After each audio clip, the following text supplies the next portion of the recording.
Well, Merry Christmas. We're getting near that day, and I'm thankful to get a few minutes together. And for you that are from our church, thank you for your faithfulness.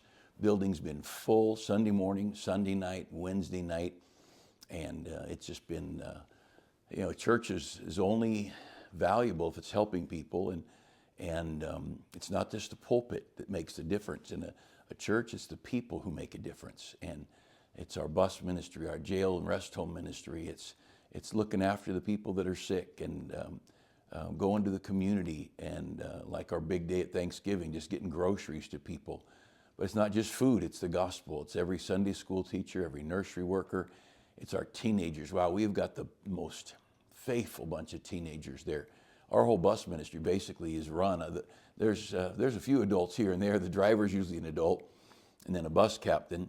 But after that, most of our bus ministry is run by teenagers, and our teens are just amazing, and how thankful I am for a church filled from the young people on up to the adults. And we have a really active group of people in their senior years who are involved in helping and serving.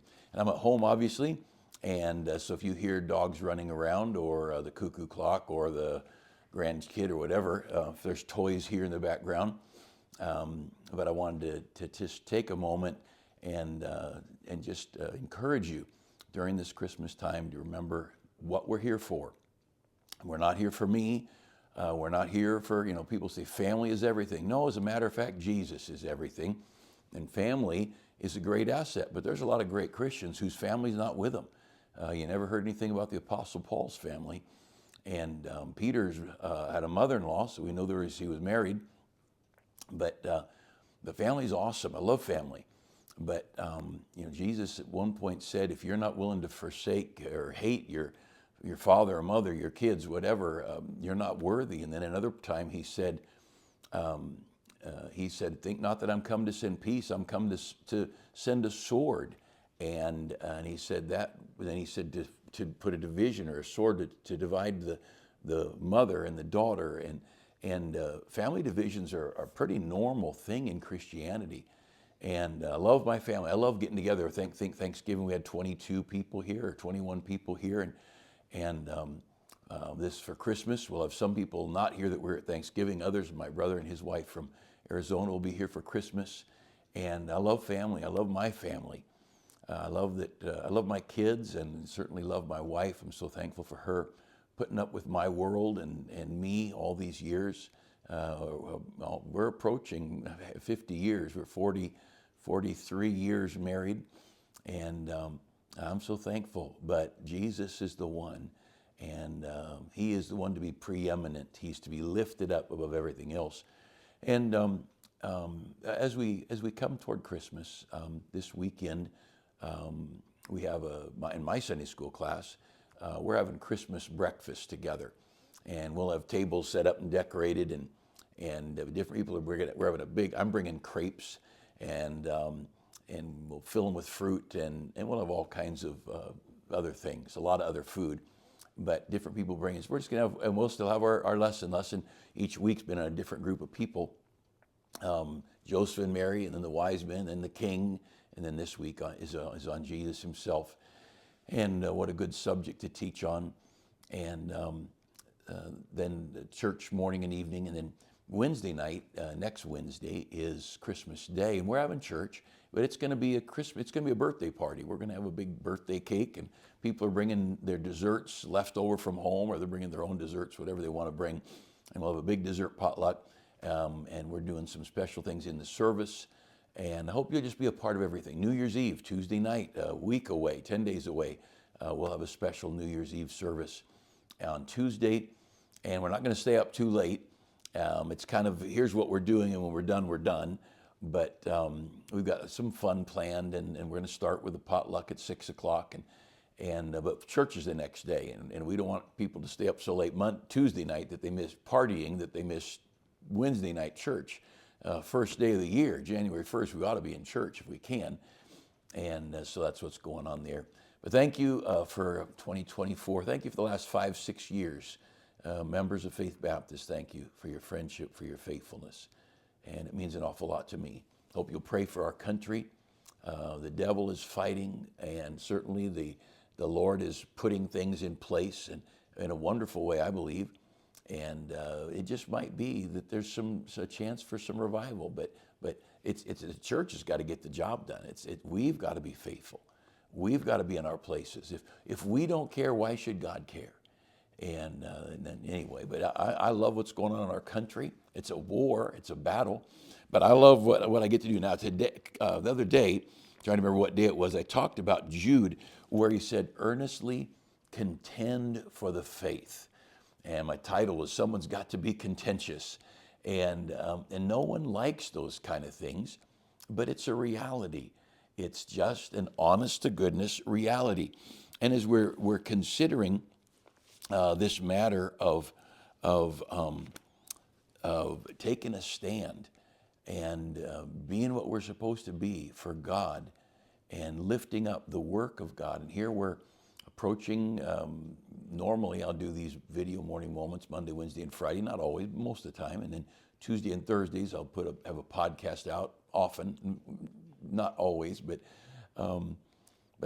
as I do this, we're looking at we're just a few days away from the end of the year. And I want to challenge you, start the year serious. Start the year with an earnest sincerity to say, I am going to be, I'm going to be all in for God. I am going to be faithful. I'm going to take my stand.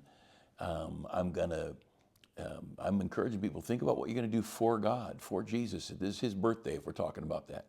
You're going to read your Bible this year. You're going to, every day, maybe you're going to read it through this year. Maybe you're going to read it through twice this year. But you just make a decision. Make a decision that you're going to take a stand. You're going to be what you know you ought to be. You're going to step up and do the things that God has asked you to do, and take a serious step towards faithfulness to God and honoring God. And as each year passes, we get less able to do some things. The young people are getting more able, and those of us that are older, we get less able. We can still take our stand for right and for good and for God. So anyway, I wanted to just mention a couple of things. Isaiah 27, it says, in that day, the Lord, in that day, the Lord with his sore and great and strong sword shall punish Leviathan, the piercing serpent, even Leviathan, that crooked serpent, and he shall slay the dragon that is in the sea. In that day sing ye unto her a vineyard of red wine. I the Lord, do keep it. I will water every moment, lest any hurt it. I will keep it night and day. The vineyard is Israel, and there's a day coming, the Lord's going to slay Leviathan, that's Satan, the great serpent, the dragon, lots of different names put on him. But here in Isaiah, he reminds people there's a day coming when I'm going to take care of evil. I'm going to slay that old dragon. Now, let me just take a moment and not be warm and fuzzy Merry Christmas. There has been, since 1880s, somewhere in there, an onslaught of new Bibles trying to replace your King James Bible. I've never heard anybody teach, preach, write a book, or write a tract on how the new ASV should replace the ASV or the NIV or the RSV or whatever. No one is worried about replacing the cheap, fraudulent Bibles. They're worried about replacing this one. This is the one the devil hates. And there's an attack. Oh, it has been ever since I first got saved. But up until the late 1800s, everybody that used a Bible had a King James Bible. From 1611 on, obviously. Prior to that, there was a Gutenberg Bible, and there's some others, but basically printing was just getting started then. There were manuscripts. When you start talking about a Bible, 66 books, I just want to challenge you. During this holiday season and in this coming year, let's love this book. And it's going to be attacked. And you don't have to be ugly to anybody. Just don't bend. And for simple things like creation. Somebody, I forget, one of our guest preachers, he says on a plane, he started witnessing, and they said, "Oh, I bet you're one of those people that believe the world was created in 7 days." And he said, "Nope, not me. I thought it was 6." And they got mad at him. Don't be embarrassed of your faith. Don't be embarrassed. Look, there was a day when you knew whether someone was a man or a woman when they walked down the street. Don't be embarrassed. That is normal. When you can't tell this man bun thing, these young guys who are wanting to look like some medieval swordsman, that's from Hollywood. And I don't know what people wore in medieval days, but that's not our culture. That's not manly. Look like a man, walk like a man, dress your children as a man or as a woman, and a girl ought to be a girl all the way through. Doesn't matter height or width or anything else. She ought to be a girl and feminine, and the boy ought to be masculine and look masculine and act masculine, talk masculine, walk masculine. Don't be embarrassed about those things. Those are natural things from when I was a child. These are natural things. TV, you should take a stand this year about TV. This thing, we've got one, you might be able to see a little bit in the screen. We've got surround sound remote. We've got another remote, I don't know what it's for. We've got a TV remote. We got a cable remote. And basically, I can't even turn that on. I don't know how to make it work. And it's just not a big deal. And in our house, is when our kids were home, we didn't have that. We were once in a great while, I don't know, there was a window, we'd have TV for a little while, but we didn't have TV. TV is letting Hollywood and the devil pump right into our living rooms, into our families. Same with screens, putting our children in front of screens. I'm dedicating a lot of the first quarter of our year to screens. Shut the screens off. One of our two guys in our church have problems with epileptic seizures. Young men, sharp guys. And in both cases, I think both of them, maybe just one of them, the doctors said, limit your screen time. Don't get too much screen time. It sets off epileptic seizures. What are we thinking? And I've got some medical thing. I'm gonna put it in the bulletin each week. Here's your screen moment. Screaming about screams or whatever. And starting January 4th, whatever the first Sunday in January is, limit screen time. I have no problem getting rid of screens. And the idea of letting our kids have access to the world, to play video games with people all over the world. You wouldn't let your kids play with a stranger down the street. Why would you let them play with them on a video game? It's their attitudes, their language, don't you think child predators know that kids play video games? We don't need that kind of stuff. And as much as you want to shut it down, that's between you and God. But I urge you, masculine and feminine, get rid of as much TV as you can. Shut down whatever. You decide. Limit it. Say, we're going to have 2 hours or an hour. We're going to have 2 minutes a day of TV, whatever. Screen time, get rid of it. See, God says, I'm going to get rid of the devil and all of his stuff. I think we need to be concerned about keeping him out until God gets rid of him completely.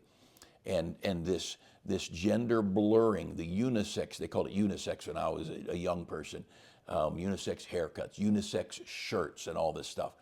And we ought to just push back on that.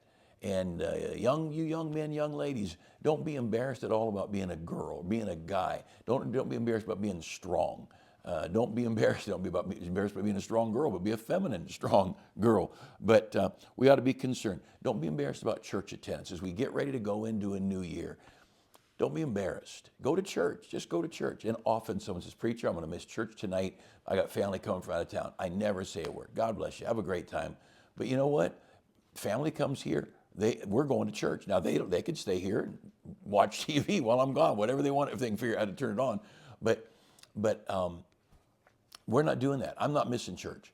I'm going to plan. Look, church was so valuable. The Bible says that in Acts 20 that Jesus purchased the church with his own blood. I'm going to be in church. Well, you just decide 2025 we're going to be in church. Make a decision that you're going to do some unusual things. One of the things that when our church started, we went to conferences. There were great, well-known preachers all over the area. 3 or 4 Southern California churches that have annual conferences. We'd take bus loads of people, carloads of people. We'd go as far as Santa Maria. I remember one time I brought a bus loaded. I think I had 60 people, went all the way to the Bay Area to a conference. Dr. Howes and other guys were preaching. But what we do have, we have some really good youth conferences. Luis Parada's got a great youth conference. I wish we could all go to, but he only does it in Spanish, and those teenagers know English. But I'm thankful he's keeping the culture there. But wow, a great church he's got in Long Beach. If you're bilingual, that would be a place to go. Bring your young people and keep them speaking Spanish. But these youth conferences, I go in March. I'll be preaching at the Old Paths Conference with Brother Alan Domley and other speakers.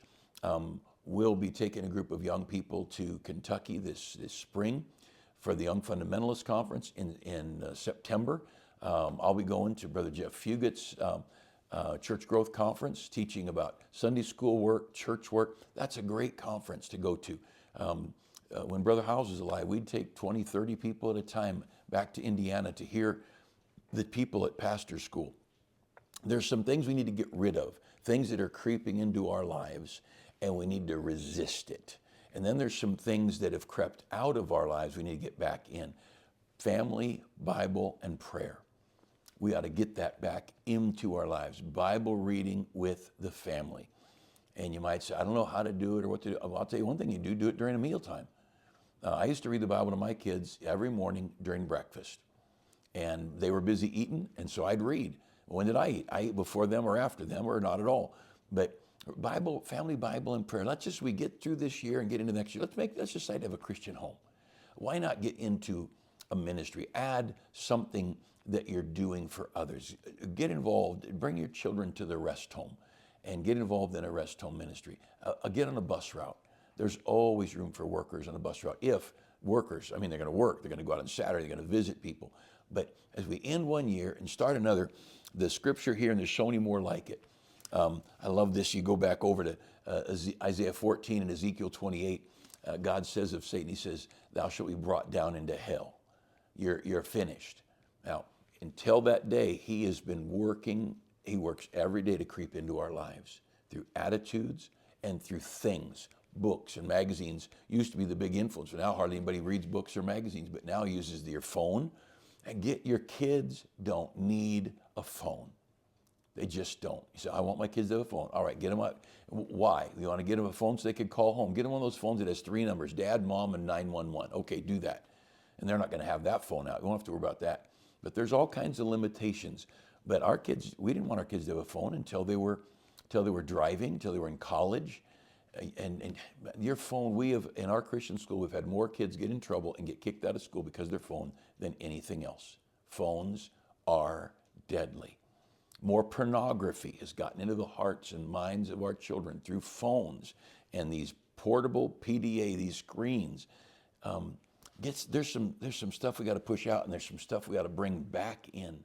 Family prayer, Bible memory. My children at night before bed, we'd go over Bible verses together, and we would memorize scripture. And I'd read the same verses over and over and over. Then I'd start leaving words out, waiting for them to fill in those words. Let's start this year bringing God back in. And as Satan has pushed hundreds and hundreds of TV channels and YouTube channels and garbage onto our screens, into our minds, let's push back at that stuff. Our children do not need to sit in front of a screen. Get where your kids know how to read a book, hold a book, a physical book, and read a book. Get them so they know how to play a game on the floor and be quiet, and that they don't have to be interrupting or mom and dad, or they don't have to be entertained. When we were kids, there's all kinds of things that we were told, but one of the great ones was children are to be seen and not heard. That has been pushed way out. It needs to be brought back. Kids need to learn to be quiet and not to dominate anything. If we were sitting here with a group of adults and a couple of kids, the kids should be on the sidelines and not in the middle and not interrupting adults. That's just old-fashioned family values. Let's push back on the garbage Satan's been bringing into our homes. Liquor, drugs, tobacco, screens, unisex, cross-gender, feminine guys, masculine girls. Let's push all that stuff back, and let's bring in church and Bible and prayer. and let's bring in some good things: bike rides, roller skates, hiking in the hills, family time, shooting guns together. You say, guns. Yeah, guns are great. We've had guns since since I was 7 years old. And nobody's ever been shot that I know of. Let's bring in those things that are old-fashioned Bible, family, God and country, and let's push out some junk as we end one year and start another. Let's step it up this year and get the blessing of God in our families, our lives, and our church and our country. I hope you have a great day. Look forward to seeing you on Sunday.